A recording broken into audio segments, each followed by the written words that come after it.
নমস্কার বন্ধুরা, কেমন আছেন সবাই? চলে এসেছি আবার একটা নতুন ব্লগ নিয়ে। আজকে হচ্ছে মঙ্গলবার, কিন্তু আনব আজকে স্কুল যায়নি। তো সকাল থেকেও শুরু করেছে দুষ্টুমি। আর দেখুন না, সমস্ত খেলনা বার করে ও লাইন দিয়ে সাজিয়ে ফেলছে খাটের উপর। আমি এখানে অফিসের কাজ করছি আর আনব একটার পর একটা খেলনা বার করছে আর ওর এই খাটের ওপর ওটার লাইন করে সাজাচ্ছে।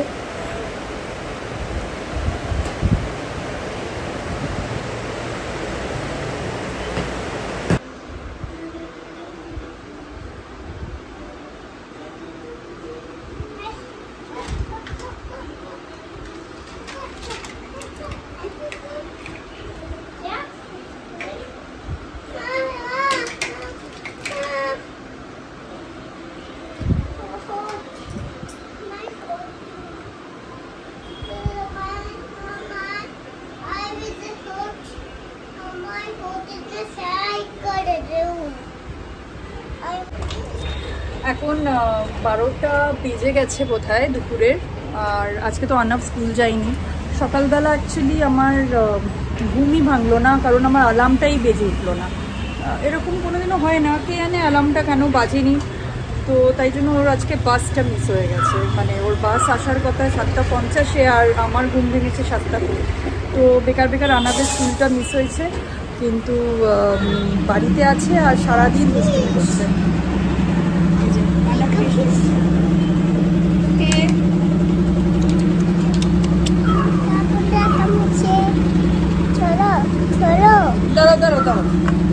আমাকে ব্লগিংও করতে দিচ্ছে না। আর শুনতে পাচ্ছেন বাইরে কি সাংঘাতিক আওয়াজ, ভীষণ আওয়াজ হচ্ছে বাইরে। এই যে কনস্ট্রাকশনের জন্য আমি অফিসে কলও নিতে পারছি না, এত আওয়াজ এখানে। আর তার জন্য চারদিকে প্রচণ্ড ধুলো। এখানে জামা কাপড় ধুলো দিতে পারছি না, কারণ আমার এই স্ট্যান্ডটা পর্যন্ত ধুলো পড়ে যাচ্ছে। তো আমাদের আর একটা ড্রাই ব্যালকনি আছে, সেখানেই আর সাংঘাতিক আওয়াজ। আমি আসলে বাইরে দেখতে এসেছিলাম, আমার একজন কেনা করে দিয়ে যাচ্ছিলো, তো সেটাই দেখছিলাম। রোদ্দুর পড়ে গেছে, আওয়াজ খুব বাজে অবস্থা। আমি ভেতরে ঢুকে আসি। তো দেখতে পাচ্ছেন ঘরের কি অবস্থা। আনব এই পুরো আনব আনব তুমি এই সব খেলনাগুলো তুলে ড্রামে রাখো। আনব সব খেলনাগুলো তুলে রাখো ড্রামে। না, হ্যালো বলো। ও আমার থেকে এই নমস্কার বন্ধুরা, কেমন আছেন? করেছে। তো আমার এখন একটু ব্রেক আছে, তো আমি টুকটাক আমার যে কয়েকটা কাজ আছে সেগুলো সেরে ফেলি। এই জামা কাপড়গুলো সব তুলে রাখতে হবে। এই জানা টিভি দেখছিল, টিভিটা বন্ধ করলাম। আর এখন যে কাজগুলো আছে সেগুলো টুকটাক সেরে ফেলি, তারপর আনাবকে খাওয়াতে হবে। এই টাইমটা আমার কোনো কল স্পিসিস থাকে না, এই 12টা থেকে 1:30 অবধি, কারণ এই সময় সবাই লাঞ্চ ব্রেকে যায়, লাঞ্চে যায়। আর আমি যেহেতু ওয়ার্ক ফ্রম হোম করি, তো তাই জন্য আমার এটা একটা সুবিধা। তো ভাবলাম আপনাদের সাথে গল্প করতে করতেই হাতের কাজগুলো সব সেরে ফেলি। আমি যে ওয়ার্ক ফ্রম হোম করি তার জন্য আসলে একটু সুবিধাও হয়, কারণ আনাবকে দেখা, এই যে ধরুন আজ যদি আমি অফিস চলে যেতাম আর আনাব যে আজকে স্কুল যাইনি, তো আমাকে নয় অফিসে ছুটি নিতে হতো, না হলে আজকের দিনটা মানে সেই ওয়ার্ক ফ্রম হোমই করতে হতো। তো দীপ্তনীল সপ্তাহে 3 দিন করে যায় অফিস। ওদের অফিস খুলে গেছে শুনছি, ওদের এবার উইকে 5 ডেজও শুরু হয়ে যাবে। আমি যে কোম্পানিতে কাজ করি সেই কোম্পানিতেও কিন্তু শুরু হয়ে গেছে অফিস যাওয়া। কিন্তু আমার ঘটনাচক্রে আমি এমন একটা প্রজেক্ট নিয়েছি যে প্রজেক্টে আমাকে অনেক রাত অবধি কাজ করতে হয়। তো যেহেতু একটু শিফটের ব্যাপার আছে, তো তাই জন্য আমি একটা এক্সকিউজ পেয়েছি, আমাকে বাড়ি থেকে কাজ করতে অ্যালাউ করে দেওয়া হয়েছে। হ্যাঁ যাবো যাবো। তো জানেন, আনব যখন খুব ছোট, মানে আনব সবে যখন জন্মেছে, তখন আমি রোজ, আনব জন্মেছে 2019 ডিসেম্বর মাসে। তো তখন আমি রোজ ঠাকুরের কাছে অনেক প্রে করতাম রাত্রিবেলা, যে এইটুকুনি বাচ্চা, আমি একে ছেড়ে কি করে যাব অফিস। কারণ আনবকে দেখার মতন কেউ বাড়ির কোনো বড় আমার নেই। আর কোনো কাজের লোকের কাছে বা আয়ার কাছে আমি ছেড়ে যেতে আমার ঠিক মানে মনটা চাইতো না। আর দ্বিতীয় হচ্ছে ডে কেয়ারও আমি দিতে চাইতাম না, কারণ আনাব দেখছেন তো রোগা পাতলা, ও সবসময় খাওয়া দাওয়ার ওর প্রবলেম, মানে ছোটোবেলায় কচি বয়সে ও কোনো দিনও বটলের মিল্ক খায়নি, কোনোদিনও মিল্ক খেতে পছন্দই করে না। এখনও যেটা খায় সেটা গ্রোভিভা, মানে একটা চকলেট ফ্লেভারের একটা হেলথ ড্রিঙ্ক, কিন্তু তাতে যদি আমি দুধ মিশিয়ে দিই ও কিছুতেই সেই দুধটা খায় না, মানে ওই মিল্কটা খায় না। তো আমি সেটাই ভাবতাম। আর ছোটোবেলায় ও খাওয়াতে আরও বেশি ঝামেলা করতো, মানে ধরুন ওকে মানে সেই দীপ্তনীল এরকমভাবে চেপে ধরতো, আর আমি এমনি মানে জাস্ট মুখে খাবারগুলোকে গুঁজে দিতাম এরকম। তো আমি সেটাই ভাবতাম যে যদি আমাকে অফিস যেতে হয়, আর মানে সেটা খাওয়া দাওয়া তখন শুরু হয়নি, মানে আনাম যখন 2 মাস বয়স তখন থেকে আমি রোজ গণপতি বাপ্পাকে শুধু ডাকতাম যে এমন একটা মিরাকল করে দাও যাতে আমার অফিসও, মানে আমি চাকরিও ছাড়তে চাই না, আমার অফিসও যেন কন্টিনিউ থাকে, মানে আমার ক্যারিয়ারে যেন কোনো রকম বাধা না আসে, আর অ্যাট দ্য সেম টাইম আমি যেন আনাফকেও মানে মানুষ করতে পারি।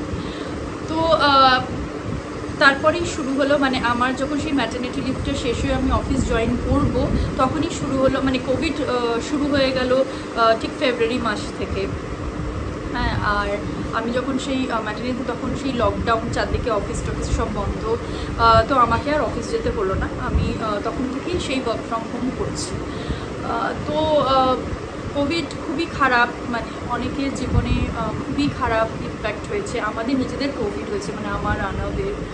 কিন্তু এই যে ওয়ার্ক ফ্রম হোম কালচারটা যেটা শুরু হলো কোভিডের জন্য, সেটা আমার কাছে খুব বড় মানে কি বলবো পাওয়া, কারণ ওই ওয়ার্ক ফ্রম হোম শুরু না হলে আমি তো পারতাম না।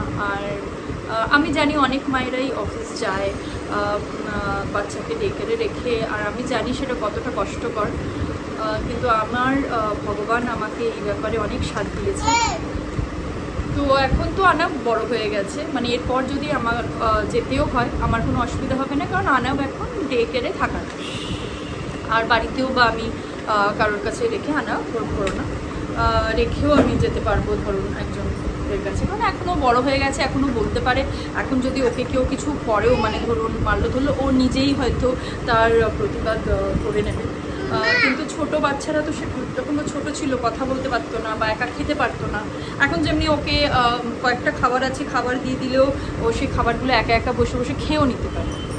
তো এইটা একটা আমার মানে কি বলবো, আমার জীবনের একটা বিশাল বড় মিরাকল যেটা হয়েছে। আরও অনেকগুলো হয়েছে এরকম, আর একদিনও আপনাদের এরকম গল্প করতে করতে করবো। কেন এরকম দুষ্টুমি করছো? তোমার খিদে পেয়েছে? বন্ধুরা কেমন আছে? আর ফোনে সিন কাছে ওই চপাতে সিনপিন হইতেছে 14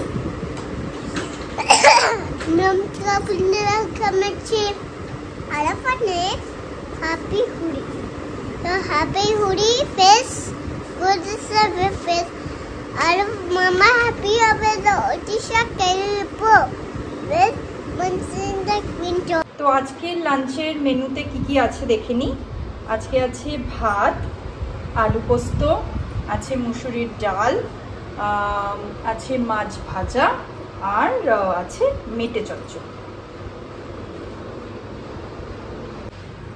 তো এখন আমি লাঞ্চ দিয়ে দিয়েছি। তো আনাফ খাবে ভাত, ডাল আর ফিশ ফ্রাই, আর আমার প্লেটে আমি নিয়ে নিয়েছি ভাত, ডাল, আলু পোস্ত আর একটু মেটে চচ্চড়ি। তো এটা হচ্ছে আজকে আমাদের লাঞ্চ।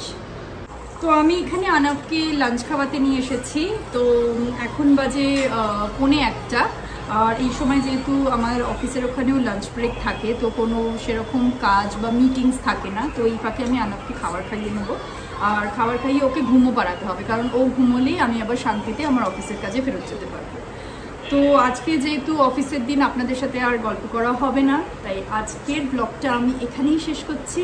আমার এই ব্লগ যদি আপনার পছন্দ হয়, প্লিজ একটা লাইক আর একটু সাবস্ক্রাইব করে দেবেন, যাতে আমি আমার দৈনন্দিন জীবনের সব খুঁটিনাটি আপনাদের সাথে শেয়ার করতে পারি। তো আপনারা খুব ভালো থাকবেন, দেখা হবে পরের আরেকটা ব্লগে।